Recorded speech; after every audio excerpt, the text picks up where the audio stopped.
V letu 2024 je bilo vseh ljudi, ki so jemali zdravila zaradi sladkorne bolezni, nekaj več kot 130 tisoč. Med njimi jih je samo 46 800 bilo mlajših od 65 let. Se pravi, že tukaj vidimo, kako je starost res pomemben dejavnik pri prevalenci sladkorne bolezni. Če govorimo o zapletih sladkorne bolezni, je bilo vseh hospitalizacij, recimo zaradi možganske kapi, v letu 2024 792, od teh samo 128 pri ljudeh mlajših od 65 let. Srčni infarkt v enako hospitalizacije v letu 2024 592, od teh samo 148 mlajših od 65 let. In če govorimo o amputacijah nog nad gležnjem, tako imenovane večje amputacije,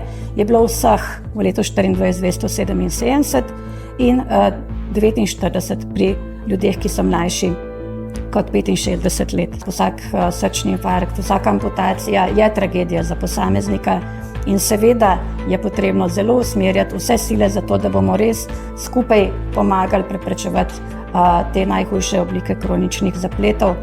Vendarle pa je ta dejavnik staranja populacije tudi v Sloveniji izjemno pomemben.